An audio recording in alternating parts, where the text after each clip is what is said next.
Accrochez-vous, le destin d'une région entière et bien au-delà se joue dans les prochains jours. Une rencontre potentielle en Alaska entre Donald Trump et Vladimir Poutine pourrait redéfinir l'équilibre mondial d'ici 5 jours.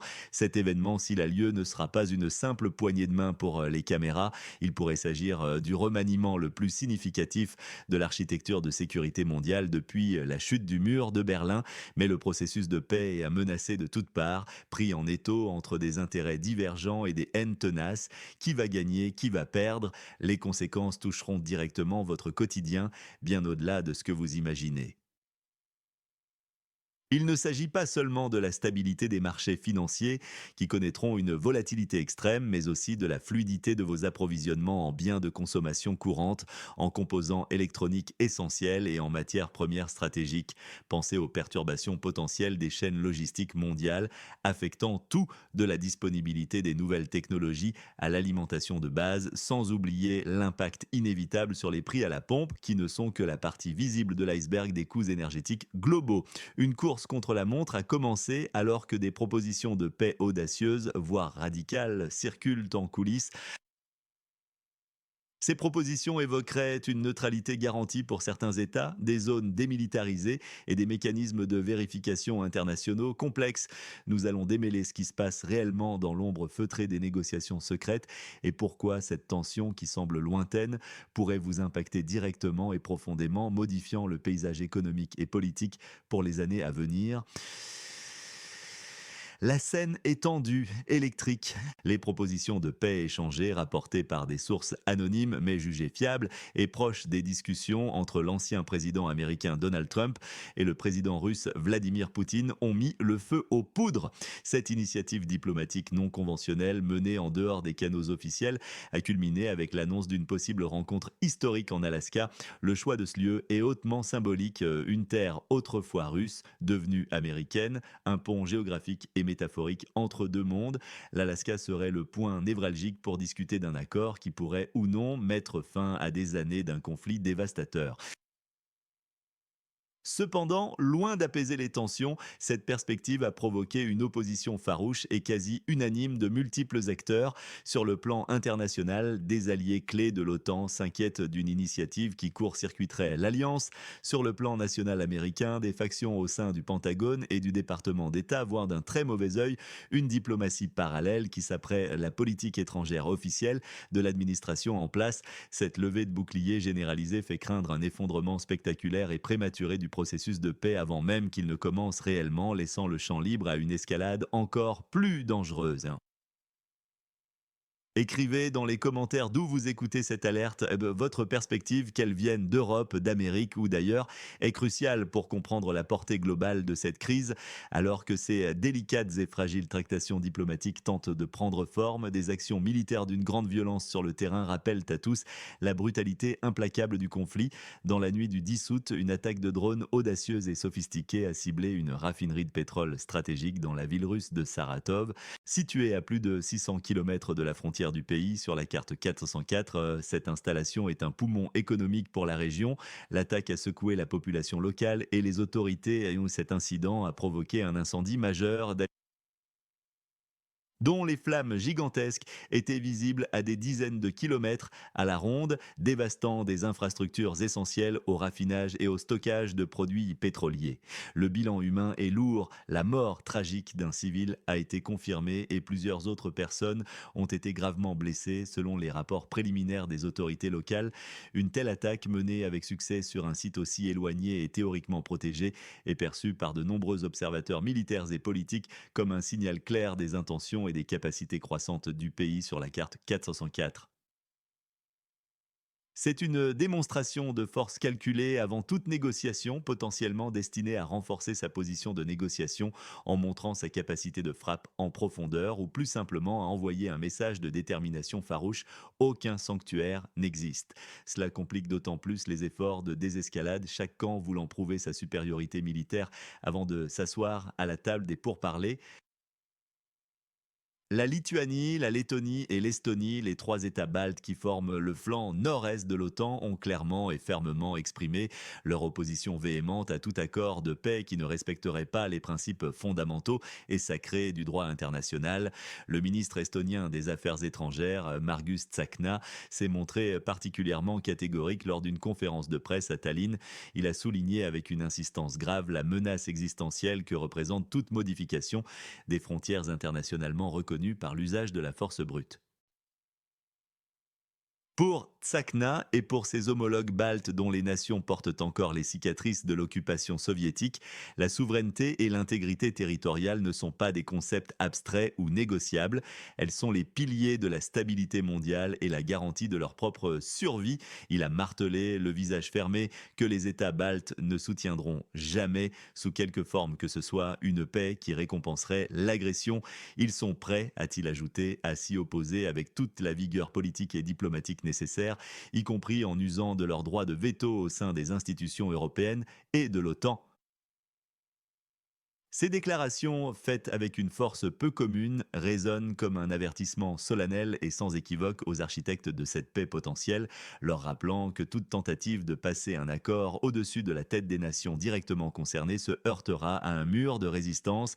La peur d'un Yalta 2.0 où les grandes puissances décideraient du sort des plus petites est palpable à Riga, Vilnius et Tallinn.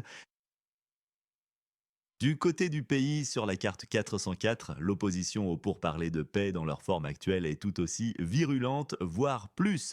Le commandant en chef suprême Volodymyr Zelensky et Andriy Yermak, l'influent chef de cabinet du président de cette région politiquement agitée, ont rejeté sans ambiguïté les conditions qui auraient fuité des canaux informels. Pour eux et pour une immense majorité de la population, la fin de la guerre doit être honnête et juste. Ces mots ont un sens très précis. Cela signifie un retrait complet, total et inconditionnel de toutes les troupes russes de l'intégralité du territoire du voisin occidental, ainsi que le rétablissement strict et non négociable des frontières internationalement reconnues de 1991. Cette exigence, martelée à chaque occasion, inclut explicitement la péninsule de Crimée, annexée en 2014, ainsi que l'intégralité des régions du Donbass et de Lougansk, des territoires dont le statut est au cœur du conflit depuis une décennie. Accepter moins que cela serait considéré comme une trahison nationale après les immenses sacrifices humains et matériels consentis face à l'initiative Trump-Poutine. La région sur la carte 404 a même esquissé son propre nouveau plan de paix, un cadre détaillé pour de futures négociations officielles avec le Kremlin. Ce plan, qui se veut une contre-proposition constructive, inclut plusieurs points cardinaux.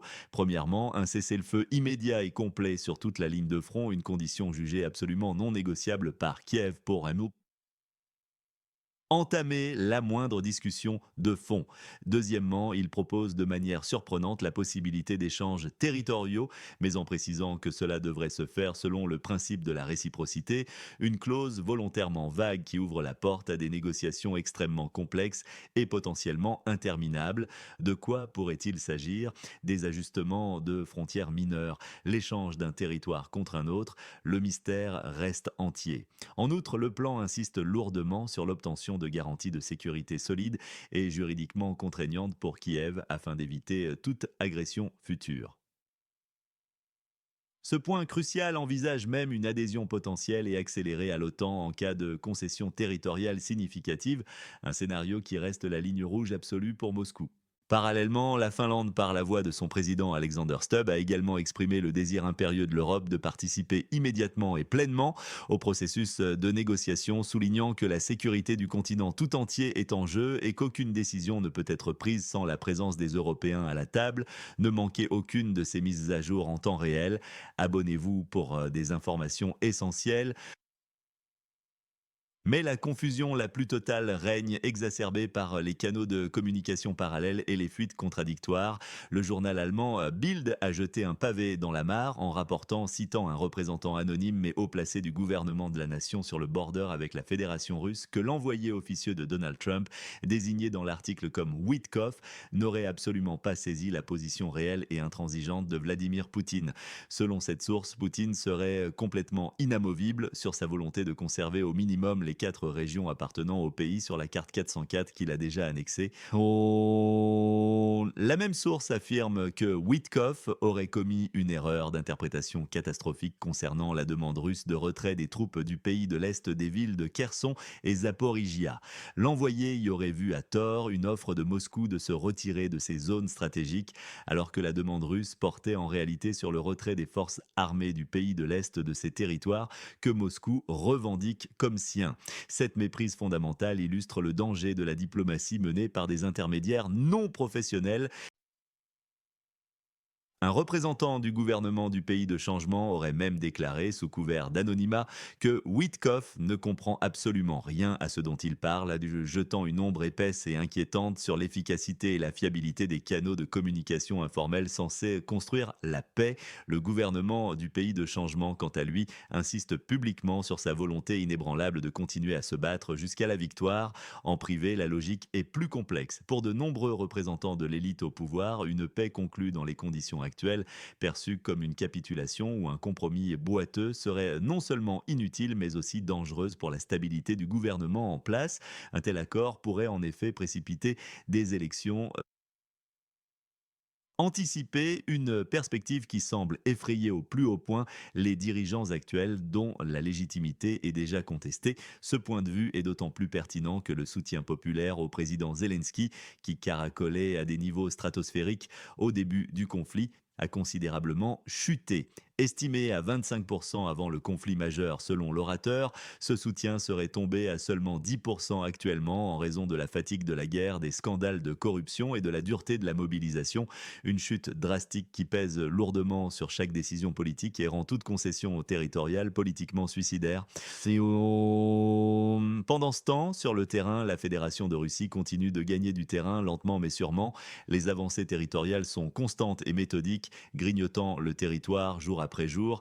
Les estimations les plus crédibles font état de gains de 500 à 550 km² par mois pour la période de juin et juillet. Bien que ce chiffre puisse paraître modeste, cette progression militaire inexorable donne à Moscou une position de force croissante dans toute négociation future, renforçant l'idée que le temps joue en sa faveur.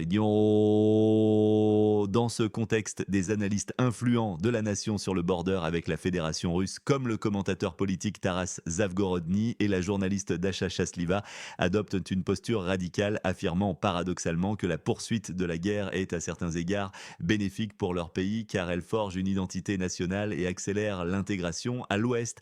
Ils s'indignent publiquement et avec véhémence à la seule idée d'une rencontre Trump-Poutine qui se déroulerait sans la présence et l'accord préalable du pays sur la carte 404.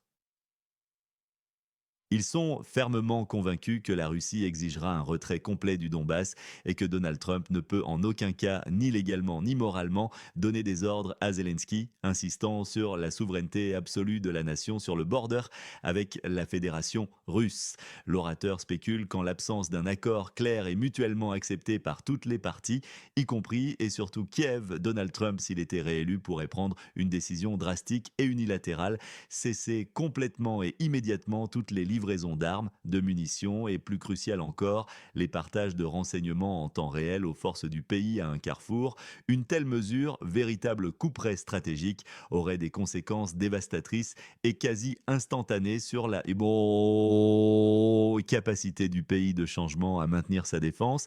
Son artillerie se tairait, ses défenses aériennes s'effondreraient et ses troupes seraient aveugles sur le champ de bataille. Cela modifierait radicalement l'équilibre des forces sur le terrain et la dynamique globale du conflit en faveur de Moscou. Cela pourrait également signifier une augmentation vertigineuse des coûts pour les contribuables américains et européens si une aide humanitaire massive devait être mise en place pour gérer l'effondrement qui s'ensuivrait. La situation interne du pays sur la carte 404 est également sous très haute tension, frôlant le point de rupture. Une figure publique controversée nommée Touka a récemment appelé à l'application de mesures extrêmes contre les citoyens qui expriment leur désaccord avec la politique gouvernementale ou qui critiquent l'armée. Ces mesures, d'une brutalité choquante, incluraient la violence physique, l'internement dans des camps et même la privation de citoyenneté pour trahison. Ces déclarations incendiaires, bien que marginales, interviennent dans un contexte d'altercation de plus en plus fréquentes et violentes entre des civils et des représentants des centres de recrutement territoriaux du pays de changement chargés d'une mobilisation de plus en plus impopulaire. Une tension sociale palpable, faite de peur, de ressentiment et d'épuisement, se développe dans tout le pays alors que la population subit la pression constante de la mobilisation forcée et les incertitudes angoissantes de la guerre. Les risques de troubles civils majeurs et de déstabilisation interne augmentent de jour en jour, ajoutant une couche de complexité et de fragilité à un tableau déjà sombre.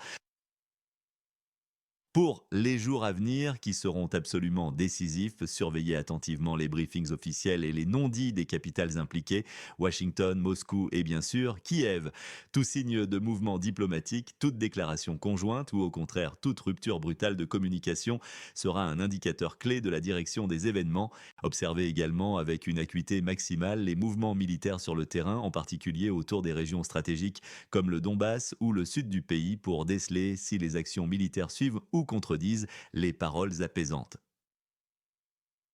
Enfin, les marchés boursiers mondiaux, les cours des matières premières agricoles et les prix de l'énergie réagiront de manière épidermique à la moindre rumeur, offrant un baromètre économique fiable de la tension géopolitique ambiante. Le monde entier retient son souffle suspendu à l'issue de cette partie d'échecs planétaire. Nous vous tiendrons informés heure par heure si nécessaire. Restez connectés pour notre prochaine mise à jour et n'oubliez pas de commenter et de vous abonner pour des analyses approfondies. Le sort de cette nation, de l'Europe et de la stabilité mondiale pourrait se décider dans les prochaines heures.